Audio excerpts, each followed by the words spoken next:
Okay सबसे पहले अगर हम बात करें, जब भी हम लोगों ने नंबर स्टोर करवाने हैं, जब भी हमने सिंपल प्राइमरी की स्टोर करवानी है, तो हमारे पास इंटीजर डेटा टाइप है जो हम यूज़ कर रहे होंगे।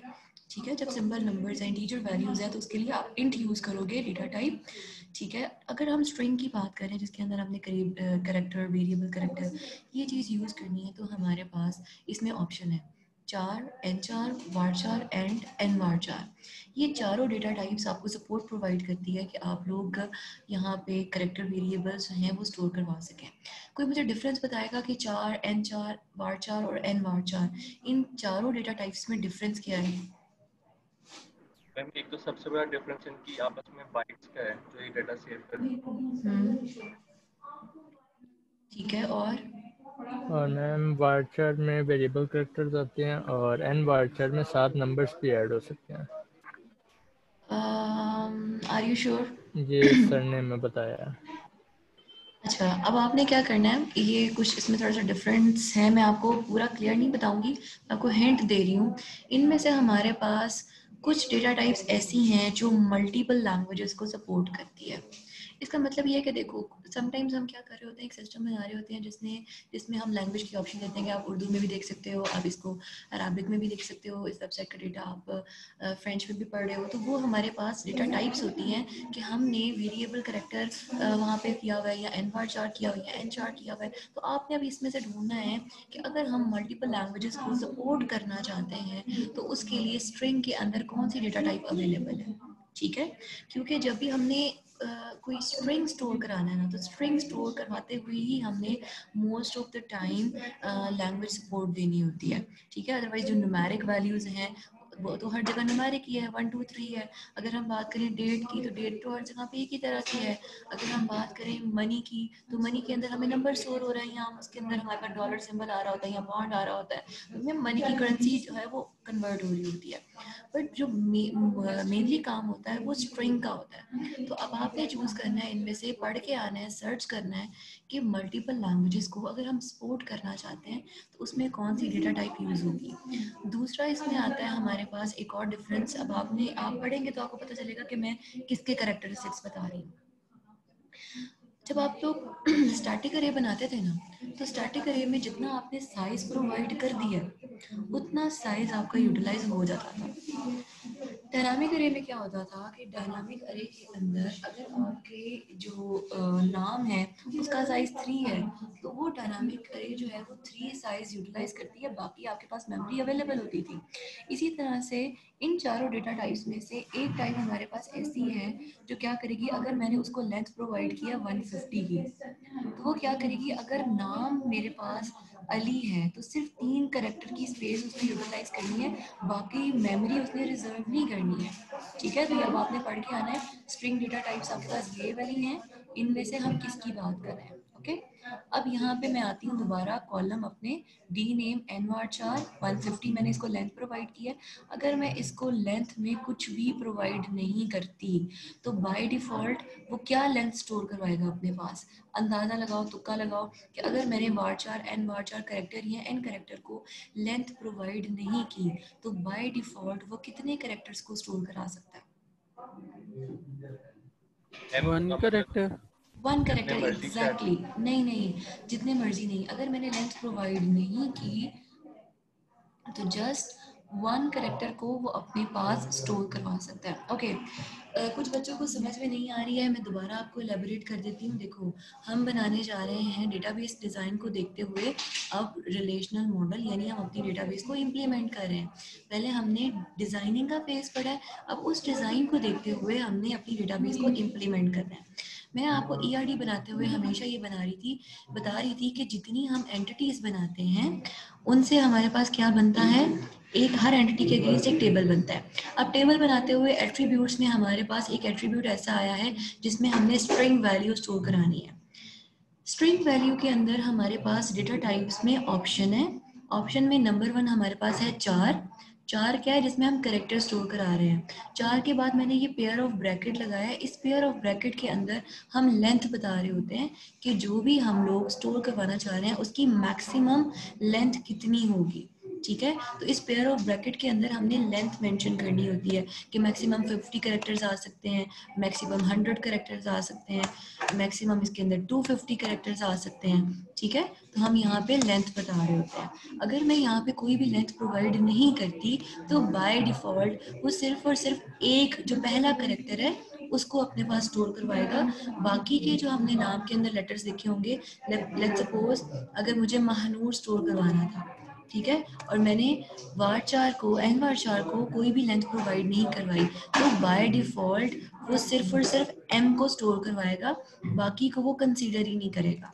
ठीक है, तो यहाँ पे हमारे पास varchar एक डेटा टाइप है जो मैं यहाँ पे यूज कर रही हूँ, और इसे मैंने मैक्सिमम लेंथ प्रोवाइड कर लिया 150। ठीक है, और मैं डिपार्टमेंट नेम के लिए कहती हूँ कि डिपार्टमेंट का नाम कभी भी नल नहीं होगा, इस मकसद के लिए मैंने यहाँ पे नॉट नल लिख दी है। ठीक है, तीसरा एट्रीब्यूट मैं रखना चाह रही हूँ लोकेशन। ठीक है, तो डिपार्टमेंट की जो लोकेशन है वो मुझे स्टोर करवानी है। जब भी आप डिपार्टमेंट का या कोई भी कॉलम नेम लिखेंगे, कॉलम नेम के फ़ौरन बाद आपने डेटा टाइप बतानी होती है। जैसे ही किसी कॉलम को आपने डिफाइन करना ख़त्म किया, नेक्स्ट कॉलम के बारे में आपने लिखना है तो आपने कॉमा लगा देना है। अब ये जो लास्ट कॉलम है ना, इसके बाद मैंने किसी भी कॉलम को डिफाइन नहीं करना, तो आखिरी कॉलम के बाद मैं कॉमा नहीं लगा रही। ठीक है, डिपार्टमेंट टेबल को, डिपार्टमेंट एंटिटी को मैंने पूरा लिख लिया, इस कोड को मैंने किया हाईलाइट, सिलेक्ट, और इसे मैंने कर दिया एग्जीक्यूट। एग्जीक्यूट जब मैंने किया तो मुझे मैसेज क्या शो हुआ है, कमांड कंप्लीटेड सक्सेसफुली। इसका मतलब ये है कि हमारे पास EMP सिस्टम के अंदर अब एक टेबल क्रिएट हो गया है जिसका नाम है डिपार्टमेंट। अब दोबारा आप लेफ्ट साइड पे देखो, ये जो टेबल्स वाला फोल्डर था, इसके अंदर पहले कोई टेबल नहीं आ रहा था, लेकिन जैसे ही मैंने ये टेबल क्रिएट करके रिफ्रेश किया है, रिफ्रेश करने पे मुझे यहाँ पे नज़र आ रहा है DBO डॉट डिपार्टमेंट। DBO का मतलब है डेटाबेस ऑब्जेक्ट। ठीक है, DBO का मतलब क्या है, डेटाबेस ऑब्जेक्ट। तो हमारे पास ये डेटाबेस के अंदर एक ऑब्जेक्ट बन गया है जो कि कौन सा है, डिपार्टमेंट टेबल है। अब मुझे एम्प्लॉय टेबल बनाना है, उसके लिए मैं लिखूंगी क्रिएट टेबल एम्प्लॉय। देखो कितना सिंपल कोड है, C++ में कितना मुश्किल लगता था, लेकिन SQL तो बड़ी आसान लैंग्वेज है। इसके अंदर अगर मुझे टेबल क्रिएट करना है तो मैं सिंपल लिखती हूँ क्रिएट टेबल। टेबल लिखने के बाद मैं लिखती हूँ एम्प्लॉय, और मैंने एम्प्लॉय के कॉलम्स लिखने हैं, तो मैं यहाँ पे लिख रही हूँ EMP अंडरस्कोर कोड। एम्प्लॉय को जो मैंने ID प्रोवाइड करना है, आइडेंटिटी लिखा मैंने क्योंकि मैं इसको ऑटो इंक्रीमेंट रखना चाह रही हूँ 1,1। मैम एक क्वेश्चन पूछना। जी जी मेरा बेटा पूछो। मैम ये किसी टेबल में या रिकॉर्ड में अगर किसी सिंगल पर्सन का, जैसे किसी एक स्टूडेंट का रिकॉर्ड हो, तो उसे हम क्या कहेंगे, ऑब्जेक्ट कहेंगे या एंटिटी कहेंगे किसी एक रिकॉर्ड को? उसको हम इंस्टेंस कहते हैं। तो मैम ऑब्जेक्ट और एंटिटी में क्या डिफरेंस है? एंटिटी एक क्लास की तरह रिप्रेजेंट करती है। एंटिटी जो होती है ना, उसको हम बोल रहे होते हैं कि ये हम क्लास बना रहे हैं, एंटिटी बना रहे हैं, हम क्लास बना रहे हैं। इसके अंदर जो एक इंस्टेंस है ना, इंस्टेंस हमारे पास ऑब्जेक्ट होगा। ठीक है, तो हम लोग क्या बात कर रहे हैं, हमारे पास बहुत सारे ऑब्जेक्ट्स अगर हम बना रहे होते हैं तो हम कहते हैं हम स्टूडेंट ऑब्जेक्ट के अंदर क्या होगा, ये होगा। तो हमारे पास जो हमारा एम्प्लॉय का एंटिटी है, ये क्लास है, इसके अंदर हम मल्टीपल इंस्टेंसेस लिख रहे होते हैं, बहुत सारे रिकॉर्ड्स लिख रहे होते हैं। डेटाबेस की लैंग्वेज के अंदर जो किसी एक स्टूडेंट का या एम्प्लॉय का हम लोगों ने डेटा लिखा है, उसे हम रिकॉर्ड बोलते हैं, उसे हम इंस्टेंस बोलते हैं। ठीक है, ठीक है मैम, थैंक यू।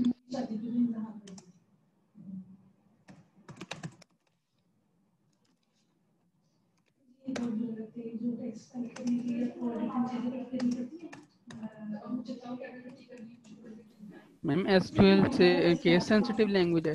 बिल्कुल भी नहीं, अल्हम्दुलिल्लाह।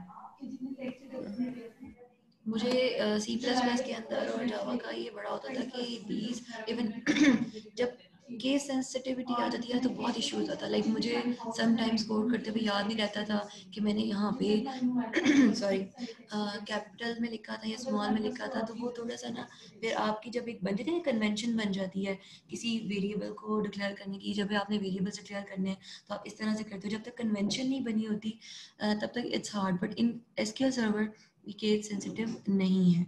ठीक है, मैम ये आपने EF नेम क्या आगे मतलब नॉट नल क्यों लिखा हुआ है? देखो नॉट नल की लिखती है। जब भी हमारे पास कोई एम्प्लॉय होगा ना, उसका फर्स्ट नेम और उसका लास्ट नेम जरूर होता है, ठीक है। लेकिन जो मिडिल नेम होता है ना, उसको हम एम्प्टी छोड़ सकते हैं। देखो जब आप कोई फॉर्म फिल करते हो ना, तो आपको 3 फील्ड्स नजर आ रही होती हैं। अपना फर्स्ट नेम लिखें या अपना गिवन नेम लिखें, जिसके ऊपर आपने स्टेरिक का साइन लगा होता है कि ये कंपलसरी है इसको लिखना, ठीक है। तो वो जो रिक्वायर्ड कॉलम है ना, उसको डेटाबेस के अंदर इंश्योर करने के लिए हम यहाँ पे नॉट नल लिख रहे हैं कि किसी भी एम्प्लॉय का फर्स्ट नेम नल नहीं हो सकता, किसी भी एम्प्लॉय का लास्ट नेम नल नहीं हो सकता। तो इन कॉलम्स को मैं नॉट नल डिक्लेयर कर रही हूँ, जिन्हें मैं रिक्वायर्ड कॉलम बनाना चाहती हूँ। अगर मैंने किसी कॉलम को प्राइमरी कॉलम बना लिया है ना, तो वो बाय डिफॉल्ट नॉट नल भी हो जाता है और वो बाय डिफॉल्ट यूनिक भी होता है, ठीक है। प्राइमरी की का मतलब ये होता है कि ये जो कॉलम होगा ना, ये नॉट नल होगा और ये यूनिक होगा। एम्प्लॉय का फर्स्ट नेम डुप्लीकेट हो सकता है, बहुत सारे एम्प्लॉयज का नाम अली हो सकता है, बहुत सारे एम्प्लॉयज का नाम रिजवान हो सकता है, ठीक है। तो फर्स्ट नेम डुप्लीकेट हो सकता है, बहुत सारे लोगों का सेम नाम हो सकता है, but first name and last name हर एम्प्लॉय का हमने लिखना ही लिखना है। तो ये वो कॉलम होंगे जो कि नॉट नल होंगे। जी, एनी क्वेश्चन? ओके, मैम एक क्वेश्चन है। जी जी बेटे। मैम एक दफ़ा फिर से ज़रा रिपीट कर दीजिएगा। ये यहाँ पर हम जहाँ पर हम एम्प्लॉय का टेबल क्रिएट करें, वहाँ पर आइडेंटिटी का और प्राइम इधर 1 1 क्यों पास करें? एक दफ़ा ये रिपीट कर दीजिएगा। अच्छा देखो, हम लोग ऑटो इंक्रीमेंट रखना चाह रहे हैं एम्प्लॉय कोड को, कि जब भी कोई नया एम्प्लॉय का रिकॉर्ड हम लिखना शुरू करते हैं ना अपनी डेटाबेस में, तो बजाय इसके कि हम खुद को उसको खुद से कोई प्राइमरी की असाइन करें या हम खुद से उसका कोई कोड लिख रहे हों, हमारा सिस्टम उसको ऑटोमेटिकली एक ऑटो इंक्रीमेंट करते हुए लिखता जाए। जैसे कि आप लोग अगर स्टूडेंट के लिए भी कर रहे होते तो आप ऑटो इंक्रीमेंट रख रहे होते थे उसका रोल नंबर, या आप ऑटो असाइन कर रहे होते थे, तो यहाँ पे हम लोग ऑटो इंक्रीमेंट करवा रहे हैं एम्प्लॉय के कोड को। आप इसको स्पेसिफाइड भी बना सकते हो। स्पेसिफाइड का मतलब मैं आपको समझाती हूँ। लेट्स सपोज जैसे आपके रोल नंबर्स हैं BSEMF19 001, जो रोल नंबर का ये फॉर्मेट है ना, ये फॉर्मेट भी हम अप्लाई करवा सकते हैं, ठीक है। अभी अगर हम ये अप्लाई करें तो इस केस में आइडेंटिटी हमारी यहाँ पे यूज नहीं होगी, उसका हमारे पास डिफरेंट तरीकाकार होता है। लेकिन मैं इन्फोर्स कर सकती हूँ कि जब भी एम्प्लॉय का रिकॉर्ड ऐड होगा तो उसके अंदर एम्प्लॉय कोड या स्टूडेंट का जो रोल नंबर है वो इस फॉर्मेट का होना चाहिए। ये करके दिखा दूँ कि ये हम फॉर्मेट कैसे इम्पोज कर सकते हैं? मैम करके दिखा दें।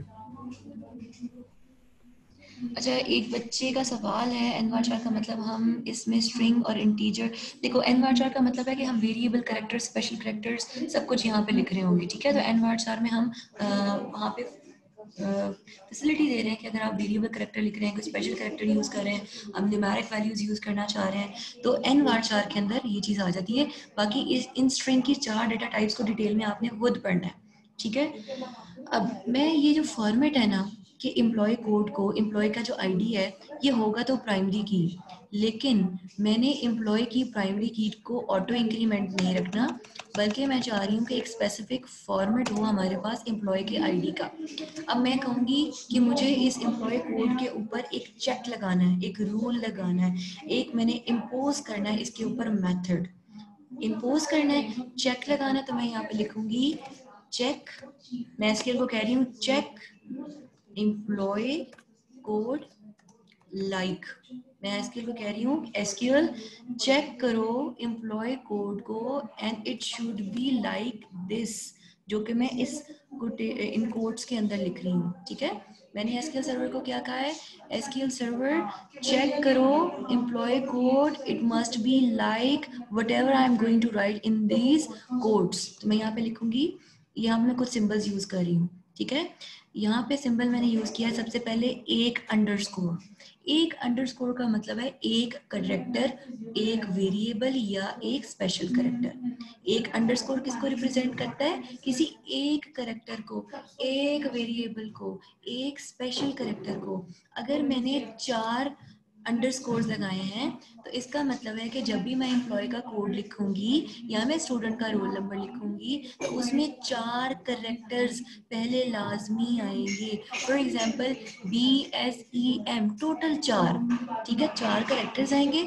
4 कैरेक्टर्स के बाद एक ये वाला सिंबल आएगा, इस सिंबल के बाद फिर 3 कैरेक्टर्स आने हैं, 3 कैरेक्टर्स के बाद फिर ये सिंबल आएगा और फिर हमारे पास 3 कैरेक्टर्स आएंगे।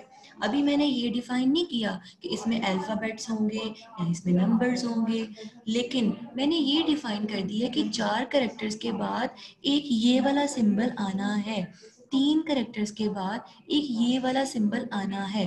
दोबारा मैं आपको एक्सप्लेन करूंगी। जो हमारे पास अंडरस्कोर है, अंडरस्कोर रिप्रेजेंट करता है, अंडरस्कोर का मतलब है 1 कैरेक्टर, ठीक है मैम वो 4 कैरेक्टर भी तो आ सकता है, अगर किसी का 100 से नीचे है तो 3 आ जाएगा, फिर तो एरर नहीं आएगा। फिर देखो उसमें हम लोगों ने लीनियंसी देनी होती है कि हमारी जो लेंथ है इसकी ये कहाँ तक जाएगी। अब देखो अभी मैंने यहाँ पे इंटीजर लिखा हुआ नंबर 1, चूंकि मैं अब काम कर रही हूँ वेरिएबल कैरेक्टर पे, तो ये इंटीजर डेटा टाइप नहीं होगी। यहाँ पे n बार 4 हम डेटा टाइप दे रहे होंगे और फिर हम मैक्सिमम इसकी लेंथ बता रहे होंगे कि 5, 6, 7, 8, हम 15 लेंथ दे देते हैं मैक्सिमम, ठीक है।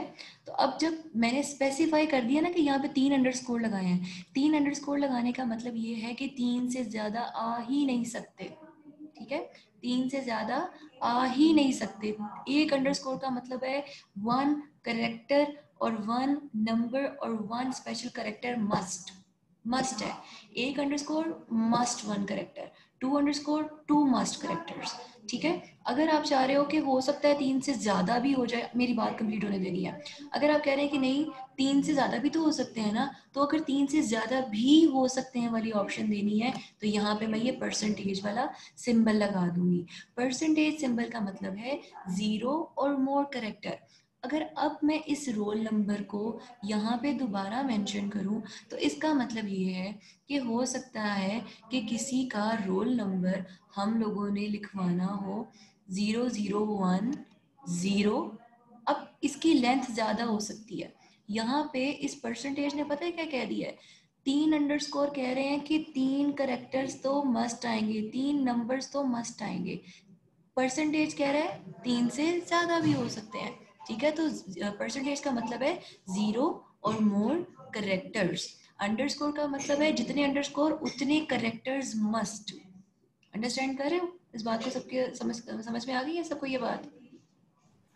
जी हाँ मैम, क्लियर है। Yes ma'am. जी मैम। अंडरस्कोर और परसेंटेज का सिंबल क्या कहता है? अंडरस्कोर कहता है एग्जैक्टली 1, परसेंटेज कहता है may be there could be a character और नंबर और नॉट, ठीक है। वो आपको प्रोविजन दे रहा है 0 और मोर कैरेक्टर्स की, ठीक है।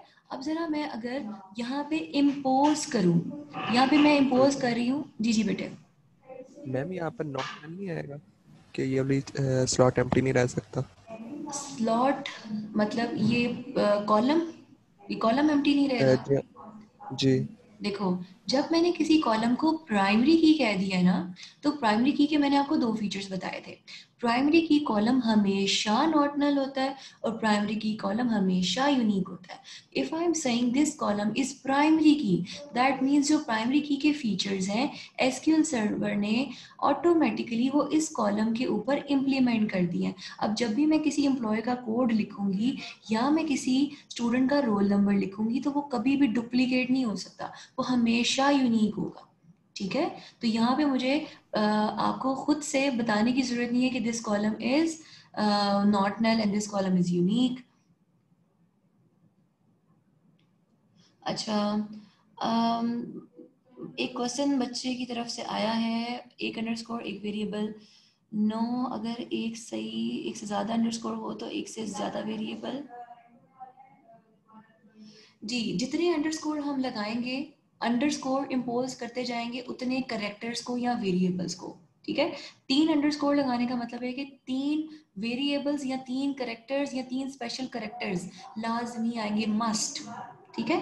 एग्जैक्टली 1 अंडरस्कोर का मतलब है एग्जैक्टली 1, ना एक से कम ना एक से ज्यादा। 2 अंडरस्कोर का मतलब है एग्जैक्टली 2, ना 2 से कम ना 2 से ज्यादा। यहाँ पे मैंने 4 अंडरस्कोर लगाए हैं।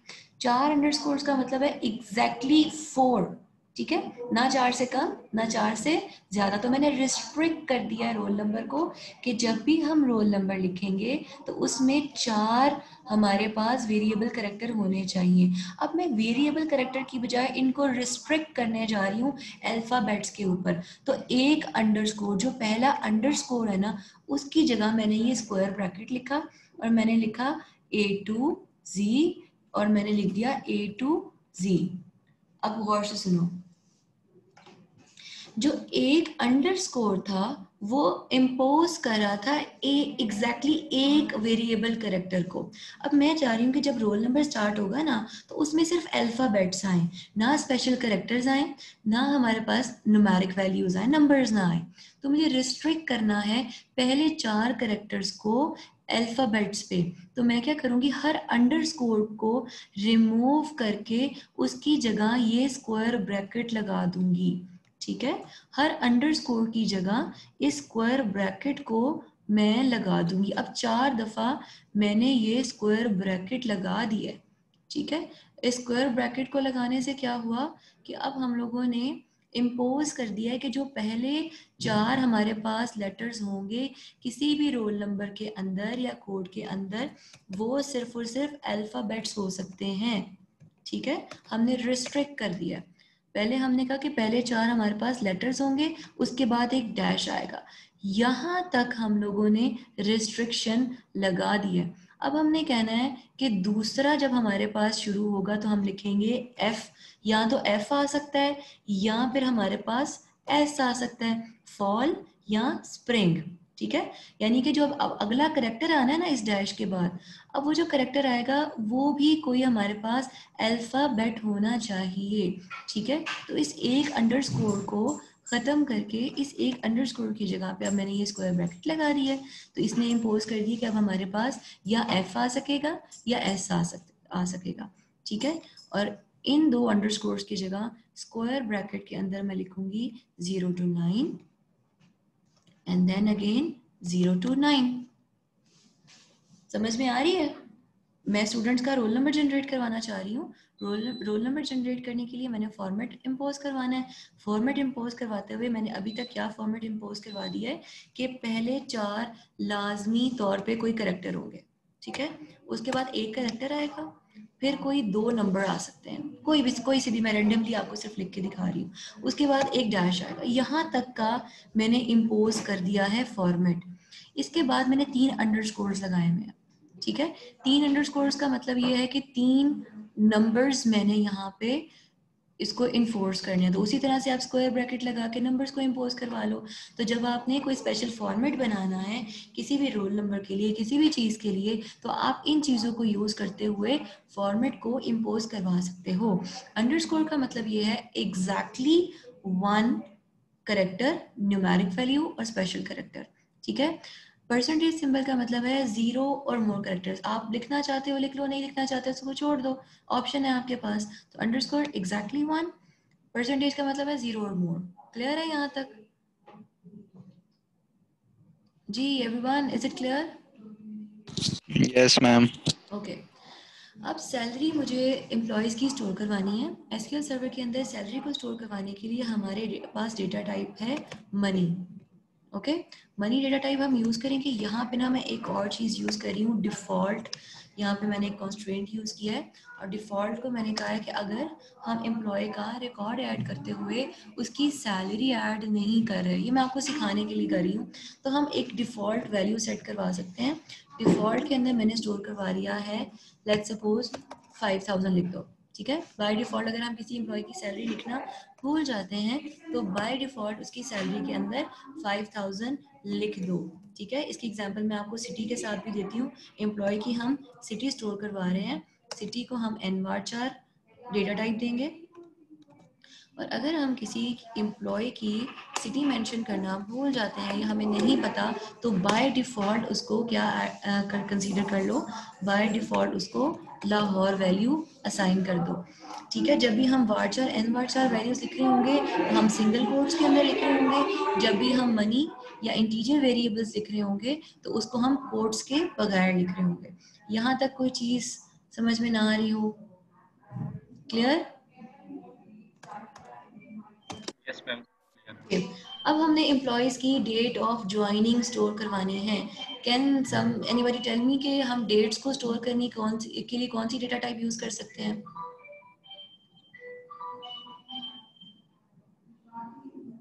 जी dates nvarchar special characters में अगर हम डालें तो आ जाएंगे।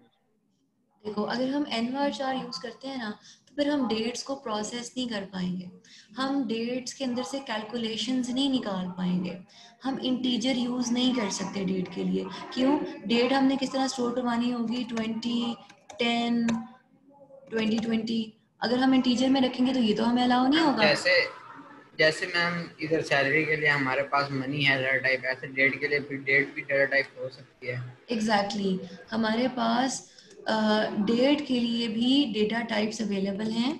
ठीक है, तो हमारे पास डेटा टाइप जो डेट के लिए अवेलेबल है वो है नंबर 1। अगर हम सिर्फ डेट स्टोर करवाना चाहते हैं तो हमारे पास डेटा टाइप है डेट, जो क्या स्टोर करवाती है अपने पास? मंथ, डे और ईयर। ठीक है, फिर हमारे पास टाइम को स्टोर करवाने के लिए एक टाइम डेटा टाइप है जो अपने पास स्टोर करवाता है hours, minutes, seconds and 3 nano seconds की पर्सियन तक हम टाइम को स्टोर करवा सकते हैं। एक हमारे पास डेटा टाइप है डेट टाइम।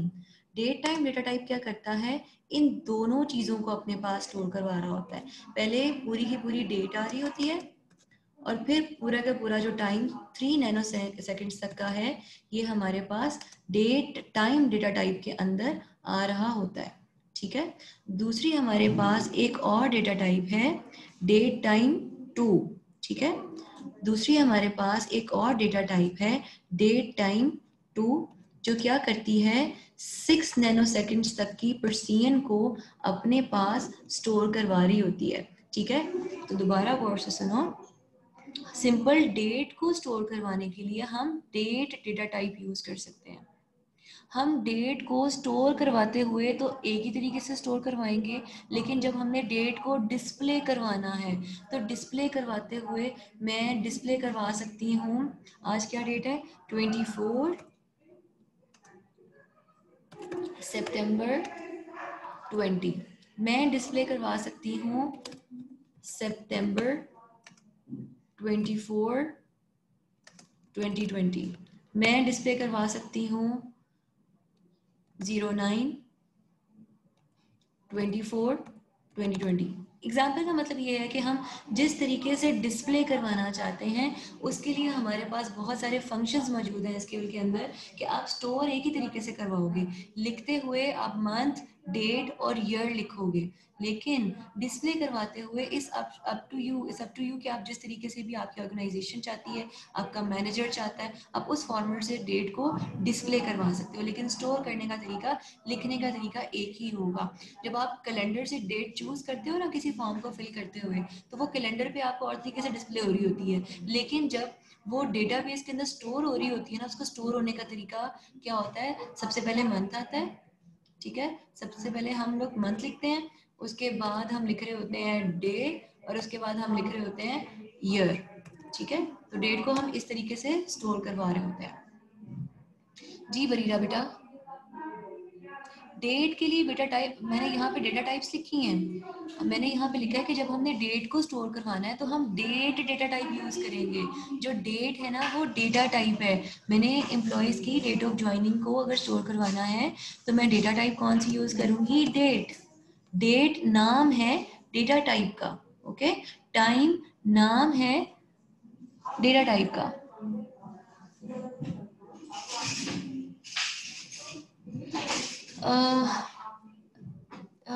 ऑटोमेटिकली डेट और टाइम कैसे चेंज हो जाती है मोबाइल या लैपटॉप पे? मतलब ये बेटा आपका सिस्टम जो काम कर रहा है उसके अंदर बिल्ड किया हुआ है ना। आपका जो सिस्टम कैलेंडर जो है वो यहाँ पे आपके पास मौजूद है, जो भी टाइम है। अब हमारे पास एक पूरा सिस्टम चल रहा है डेट और टाइम का, और हमारा डिफरेंस है उसके साथ। ठीक है, तो ये तो लैपटॉप और फ़ोन के अंदर जो हमारे पास कैलेंडर्स अवेलेबल हैं। आपका सवाल एक्चुअली मैं गेट नहीं कर पा रही हूँ कि आप क्या पूछना चाह रहे हो।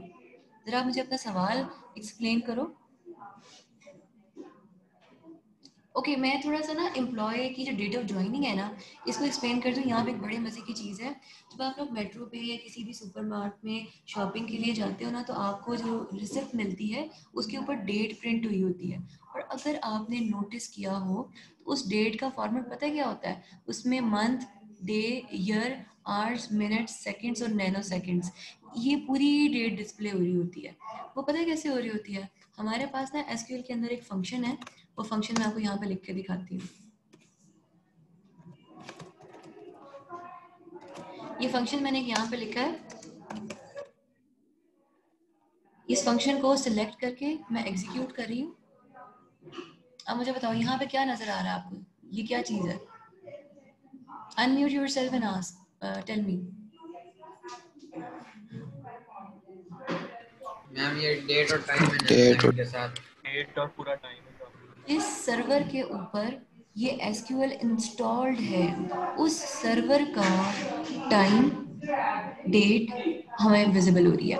ये एसक्यूएल जो है ना, ये मेरे सर्वर पे मेरी मशीन पे इंस्टॉल्ड है, तो इस टाइम मेरे लैपटॉप के ऊपर जो भी टाइम है, hours, minute, seconds, 3 nano seconds, फिर डे, मंथ एंड ईयर, ये सब कुछ हमें यहाँ पे डिस्प्ले हो रहा है। तो गेट डेट का फंक्शन क्या काम करता है? जो करंट टाइम है, डेट है, वो हमें डिस्प्ले करवा रहा होता है। तो जब आप शॉपिंग के लिए जाते हैं ना और आपको रसीद मिलती है, उस रसीद के ऊपर डेट और टाइम प्रिंट हो रहा होता है, जो उस टाइम पे, जिस टाइम पे आपने शॉपिंग की थी, वो टाइम वहाँ पे प्रिंट हो रहा होता है। तो वो कैसे प्रिंट हो रहा होता है? क्योंकि रसीद को या रिसिप्ट को जनरेट करवाते हुए वहाँ पे वो टाइम को प्रिंट करवा रहे होते हैं, इस तरह के फंक्शन को यूज करके, गेट डेट, सिस डेट। तो इस तरह के ये बिल्ट इन फंक्शन है हमारे पास जो यूज हो रहे हैं। एक बच्चे का सवाल है कि ये मैंने डिफॉल्ट का कीवर्ड यहाँ पे क्यों यूज किया है? बेटे मैंने यहाँ पे डिफॉल्ट कीवर्ड इसलिए यूज किया है कि एम्प्लॉय का रिकॉर्ड इंसर्ट करवाते हुए अगर मैं एम्प्लॉय की सिटी में कुछ भी नहीं लिखती, मैं उसको ब्लैंक छोड़ देती हूँ, तो बाय डिफॉल्ट हम वहाँ पे लाहौर लिख रहे होंगे। बाय डिफॉल्ट हम वहाँ पे क्या लिख रहे होंगे? लाहौर लिख रहे होंगे। हम नहीं लिख रहे होंगे, एसक्यूएल हमारे बिहाफ पे बाय डिफॉल्ट वहाँ पे लाहौर वैल्यू लिख रहा होगा। ठीक है, तो अगर मैंने मनी के साथ डिफॉल्ट लिखा है तो सैलरी के अंदर बाय डिफॉल्ट क्या वैल्यू जा रही होगी? 5000 जा रही होगी। अब मैं यहाँ पे एक चीज करने वाली हूँ, डिफॉल्ट को ही यूज करते हुए मैं यहाँ पे गेट डेट का फंक्शन लिख रही हूँ। अब पता है क्या होगा? जब हम किसी एम्प्लॉय का रिकॉर्ड लिख रहे होंगे ना, तो एम्प्लॉय का रिकॉर्ड लिखते हुए हमने क्या काम किया है? हमने कहा है कि जो उसकी डेट ऑफ ज्वाइनिंग है ना, वो उसकी डेटा टाइप है डेट। और बाय डिफॉल्ट हमने क्या कि अगर हम खुद से उसकी डेट ऑफ ज्वाइनिंग नहीं लिखते, तो जो आज की डेट है, गेट डेट का फंक्शन कॉल होगा। ये फंक्शन कॉल होने के बाद क्या वैल्यू लेके आ रहा होगा? ये वैल्यू लेकर आ रहा होगा। ठीक है, इस वैल्यू में से सिर्फ और सिर्फ जो डेट है 24/9/2020, सिर्फ ये जो डेट है ये पिक होके इस डेट ऑफ ज्वाइनिंग वाले कॉलम में स्टोर होगी। उसकी रीजन बताएगा कोई कि टाइम क्यों नहीं स्टोर होगा, सिर्फ और सिर्फ डेट क्यों स्टोर होगी? एनीवन? मैम ये जो हमने डेट ऑफ ज्वाइनिंग की डाटा टाइप रखी हुई है वो डेट है, उसमें मंथ, डेट और ईयर शो होंगे। बिल्कुल मनी, बिल्कुल ठीक बात है। देखो जितना क्लास है उसके अंदर उतना ही मानी आएगा ना। जो डेटा टाइप है उसके अंदर सिर्फ वही स्टोर हो सकती है चीज जितनी उसके अंदर आ सकती है। तो डेट जो डेटा टाइप है इसके अंदर सिर्फ मंथ, डे और ईयर आ सकता है। इसलिए गेट डेट का फंक्शन ऑल दो ये पूरी वैल्यू लेकर आ रहा है, लेकिन इसमें से सिर्फ डे, मंथ और ईयर ही डेट ऑफ ज्वाइनिंग के अंदर स्टोर होगा। डिफॉल्ट क्या काम करेगा? अगर किसी एम्प्लॉय की हायरिंग के टाइम पे हमने उसका रिकॉर्ड एंटर करना है, तो हमें खुद से डेट ऑफ ज्वाइनिंग एंटर करने की जरूरत नहीं है, बल्कि जब हम टेबल को क्रिएट करते हुए डिफॉल्ट का कंस्ट्रेंट यूज कर रहे हैं, वो क्या करेगा? आज की डेट को डेट ऑफ ज्वाइनिंग में खुद से ऐड या इंसर्ट करवा देगा। इससे आगे मैं नहीं करवाऊंगी, इसके आगे दूसरी क्लास को सेक्शन 1 को मैंने काफी कुछ करवाया था, लेकिन मैं आपको यहीं पे स्टॉप कर रही हूँ। यहाँ तक किसी बच्चे को कोई एम्बिग्युइटी है या लेक्चर समझ में नहीं आया है तो यू कैन आस्क मी।